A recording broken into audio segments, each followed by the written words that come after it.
Hi, everybody. I appreciate the opportunity to present this information on the topic of money. I know it's near and dear to everyone. It's something that we all need, something that we all want, something that we all use on a regular basis. And it's also, for many people, a struggle. I know in my life, there have been times when I've done very well, and times when I've done poorly, and times that I've worried unnecessarily, and seemingly 1,001 spaces and places in between. So for this upcoming year, we're only 2 days short of a brand new year. Thought we'd take a brand new approach to money. For those of you who don't know, I'm a licensed acupuncture physician and master herbalist and nutrition expert. I've treated about 45,000 people over 30, I think it's 31 years or 32 years. In the world of natural medicine. I've treated people who couldn't pay me. I've had two billionaires, and again, a lot of people in between. And I've learned a lot, not only from my own experiences, my own study, my own introspection, learning, etc., but also from observing how wealthy people or people who perceive themselves wealthy, how they treat themselves as well as others, compared to those who struggle regardless of the amount of money they have or don't have. So in no, again, this has only been my experience, but I've also noticed that when people follow this, as I have, things work out really well. So a couple of things, what I consider prep. I wrote a few notes, and I usually don't, but this time I decided to. Preparation. Uh, 10% of you who are listening, if you follow statistics throughout history, 10% of the people were involved in the War of Independence, which made America free. 10% of the population pays about 80% of the taxes. You keep consistently finding that 10% figure throughout. Maybe a little variations here and there, but it's usually 10%. So the likelihood of 10% of you listening to this will have a major shift. Do you want to be one of those 10%? If so, take notes, apply, ask me questions, ask questions below, and go ahead and take a new approach to money. Let the old you, the old self die, not literally, but metaphorically, and have a new version of yourself come forth. There will be times that I'll use the term inactivity or no activity. That doesn't mean you do nothing. That doesn't mean you act lazy, you sit on the couch and do nothing and wait for a big bag of money to fall in your lap. It means take precise, surgically precise type of action. And I'll go ahead and explain that when we go over the three major areas. And then last but not least, if and of course, ask yourself this truthfully. And if you have, or if you're fortunate to be in a position where you have another person like I have with Lisa, that I can be asked for a blunt question and sit down, put your seatbelt on, and you're going to get a blunt answer. But sometimes that's what you need. Sometimes a nice on the shoulder doesn't work. Sometimes you need a wet newspaper in the snout to get you to kind of wake you up.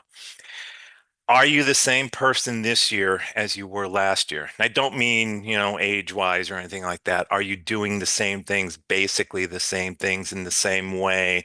Have you fallen into that, into a rut, or just as bad? Are you in the comfort zone? And if the answer is yes, you're in the 90%. It's time to kick it into gear. I have, I think I made this phrase up. I'm sure somewhere along the line somebody else did. Not well, not nearly as well though.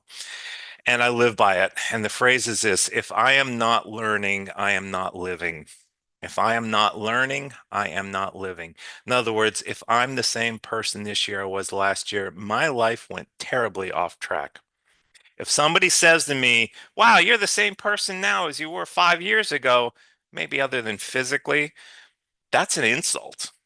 And so you have to find a version of yourself that already exists. I'll explain that a little bit later. and live into him and live into her. Uh, and when you're able to do that, and everyone is, you may need some help along the way, and that's okay. But when you're able to do that, things change dramatically. Sometimes in an instant, sometimes gradually. But by the time this time next year, it would be a major change. And I have found that there are basically three steps, if you want to call them. The first step is finding the stillness. So we have different parts to our brain, and the frontal part of the brain is, if we were to put a computer chip in the front of the brain and somehow record all our thoughts, it would sound something like this. I can't believe it's so hot outside. I can't believe it's supposed to get cold and there's traffic. Where's the lawn guy? And I went, do I have to go to pub? It doesn't shut up. It's a constant cycle of endless, idiotic, usually, thoughts. It is also where we create our horror stories. Oh, that bill's going to come, and I know it's going to be big. I don't know how I'm going to pay for it. I'm not going to be able to pay for it. I'm going to have to move. Where am I going to move to? It's not real. You just created a horror story. And if you hear a wolf howling, I'm talking to you. Sorry about that. I thought I shut my phone off. So that's the frontal part, but in the back portion or in a certain portion of your body, for most people, it's in the back. For other people, it's above or some other area. You will find that through a specific movement, which is just, this is from Tai Chi. The arms go up and you push out. And the ancient masters used to hide very secretive movements within the obvious. And the obvious in this is, wow, we use it as a strike. But no, it's you pushing this area into the back, or you pushing your consciousness, I should say. The part of, this body, we live to be 100 and then we die or whatever. But the part of us that always was and always is going on, that part of us, that energy, when we move it from here to the back, that's when things get instantly quiet, still. Our field of vision opens up.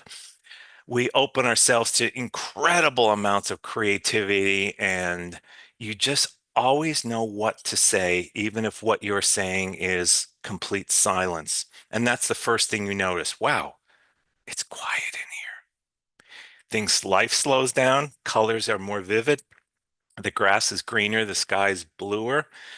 You notice more things. Life seems to be calmer. And you may only stay back there for 2 seconds or 10 seconds or something, and then you pop in the front. Did I do that right? Couldn't have done that. Is that that? And so there's the game of always popping back and forth, I should say. But when you can stay in the back and find that stillness, first of all, that is the first step. Now, even if you find it, as I said, even if you find it for 10 seconds, you know what it feels like. And it's extraordinarily difficult. I imagine if you're a Tibetan monk and living in a monastery where there is nothing, then you can, and that's what you do all day. But for most of us living in an incredibly loud, busy, congested, sometimes contaminated world, it's extremely difficult to do. So when you find 10 seconds or 30 seconds or a minute and a half or what have you, enjoy it. And when you feel it or when you sense it, that quietness, that space, that's when you know this is where I want to be. And so as much as possible, stay there in that stillness. And once you find that stillness, the next part is to find what I'm calling a resolution. So, trick question. Are you perfect? And there isn't, what do we have? I don't know, something like 8 billion people would generally, if not everyone, almost every one of the 8 billion people are going to say no. In fact, they're going to say, no, what are you, crazy? Of course not. Well, it's a trick question. The answer is no. I made 12 mistakes before I had my first cup of coffee. But the other side of the coin is yes, there is perfection within me. So what I call the human part, which is the part in the front, or what one of my, or in the part in the back, I often refer to as divine, but you could call it whatever you wish. My teacher used to call it the big presence or the Tao, God, Buddha. You can call it Uncle Louie if you want, but just so you know that the human part, you know when you're coming from human part. Somebody does something, oh, I'm so angry, and you hold a grudge against, never talking to them ever again. Human part. Somebody does something you didn't like. Okay, they made a mistake. You're forgiven. I'm not even going to forgive you because I'm not even going to hold it against you. So I don't have to forgive you. Let's move on. Divine. And you sense it, you know it, you think it, you feel it. And part of going into the back or going into that space where you can access the stillness is you're also accessing the great presence, the divine. And you and divine is 1 + 1 = 1. Let me say that again. You, divine, 1 + 1 = 1. And you and divine become this, and you're living as divinity. So it's divinity expressing itself through humanity. And you've experienced it when you saw something. And you know, maybe somebody was having a hard time. They were 90 years old and they had a hard time crossing the street, and you dropped everything and you went over and you helped them, and you just did it without thought. And they looked at you with the kindest eyes, and you understood it was the great presence of you looking into the great presence of them, not even acknowledging the humanity. You went beyond the humanity. Yeah, for some people it's easy. This may sound a little weird, unusual, perhaps a self-confession. It's real easy to see with animals if you love animals. You look in their eyes and you melt. Oh, that kind of stuff. We see it with when we went to see the wolves. We didn't really see. You saw these magnificent creatures, but you saw God with 4 legs and fur. We have raccoons that come to the door and they look at you with those eyes, and you look beyond them and you see something, you see pure love, which is sort of the same thing as saying God. Okay. So within that stillness, within that commit to feeling this way, to looking this way, to seeing, to hearing, to feeling beyond the humanity to the great presence behind everything. Notice I didn't say everyone or just everyone. That's included, of course, but everything. I look at this cup. I can't really see it, but I look at this cup. There's a cup here, and there's Mickey on it. There we go. You can find divinity in that because somebody used incredible creativity beyond what maybe they even thought they were capable of. And then somebody put their hard-earned effort, labor into making the machines to make this. And then somebody did the same thing with the coffee to fill this, et cetera, et cetera. So everything is no longer a thing. Everything becomes energy through your eyes. So I don't see things, I only see energy. It's not good energy. It's not bad energy. It's energy. Okay.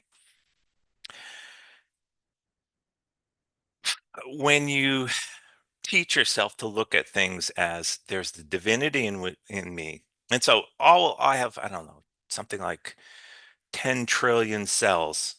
And within each of them is the blueprint for perfection, not healing, because healing implies something needs to be healed. But when perfection is there, nothing needs to be healed. It needs to be expressed.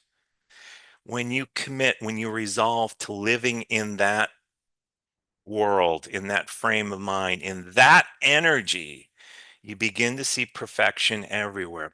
That doesn't mean you don't acknowledge suffering or you don't experience compassion. You see it, but you see what's behind it as well, underlined as well.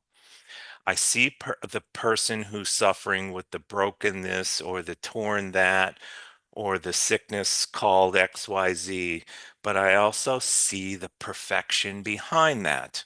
And I'm not going to talk to the human. They're going to hear me as a human, and I'm going to use my human voice, but I'm going to talk from my divinity to their divinity, from my Tao to their Tao, whatever word you like. And when you do that, that's when the magic and miracles start to occur. But here's the thing. After a period of time, they aren't magic, they aren't miracles. They become, oh yeah, that's the way life is intended to be. If I said, I have a rock and I'm going to drop it, and guess what? It's going to hit the ground. You're going to say, where else would it go? When you talk to abundance as an entity and an energy and say, I, as a perfect being from my perfection, from my Tao, from my divinity to the Tao of money, I say, I welcome abundance into my life and I clear any static, any obstacles, anything that's giving me the illusion of lack. And I welcome in the perfect way and the perfect amount. That is resolution. Now, I don't know if you ever heard the story of the two wolves, and one wolf is on the shoulder and one wolf's on the other shoulder, and one wolf will say, go to the gym, it'll make you feel better. Another wolf will say, oh, just sit on the couch. There's a good movie coming up. And then the question becomes, which wolf do you want to feed? It's the same thing. There's a part of you that say, no, no, no, this is a problem, this is an issue, this is a that. And then there's divinity, which will tell you the truth. The truth is, you don't need to be healed. You already are perfect. You already are healthy. You don't need more money. There, you have unlimited supply. All I need to do is commit to that and clear the blockage to that. Lastly, you rest within that feeling, that sensation, that energy. You wrap it around you, you wrap it within you. By the way, I meant to mention the resolution is not going to come outside of you. It has to. It can only come within, inside of you, inside of me, inside of you, inside of everyone who's listening. It's the only place it is found. You will not find it in nature or churches or synagogues, what have you. They will help you access, but you must find it within you. That's where the resolution must be. It's not in a person, place, or thing. It is within you. Christian Bible, the kingdom of heaven is within. Start phrases like that, which you may have heard 1,000 times, begin to make a whole lot more sense now. Number three, as I mentioned, is rest, but rest doesn't necessarily mean now I kick it in the couch and don't really have to do anything. Rest means I can now be peaceful even in the midst of chaos. I can now find comfort in the midst of distress because I know the truth. And the truth is everything that I don't necessarily like is an illusion, and I could see beyond it. And when I rest in the truth of behind the illusion is the truth, the abundance, the health, the partnership, whatever the case is, and live from there, you can find a sense of peace. Rest also means you take action that is inspired, not from fear. I am going to get my resume and I'm going to send it out to 600 places, and I just know one of those places. You may get a job, guarantee you're going to hate it. Guaranteed you're going to hate it. When you come from a place of quiet, inspired action, you will find that you bump into somebody who says, you know what, such and such a place is hiring, or I'm hiring. Don't you do that when I'm looking for? You come here, come on in tomorrow morning. Let's talk about it. Or they know somebody who knows somebody who knows somebody. Or you get this idea of, you know what? Tired of working for people. I'm doing my own thing. I don't know how, but I can learn. I could keep my job Monday through Friday, but I have a lot of time in the evening because if I'm not learning, I'm not living. So I can learn how to do that in the evening. I can learn how to do that on weekends. And you build it over time and you find the proper book, the proper site, the consultant, the person who helps you with this particular app or this particular coding or things that you don't know a thing about or don't even like, but they, you pay them to do that, or you do an exchange that, I'll do this because I'm really good at this. I don't know a thing about that, but you're really, really good at that, aren't you? You scratch my back, I'll scratch yours, that type of thing. And so you take inspired and precise, what I'm calling surgical action, very precise as opposed to chaotic. And the surgical action, is perfect because it comes from perfection. Perfection can only create perfection, and perfection feels like inspiration. So here's what perfection doesn't sound like.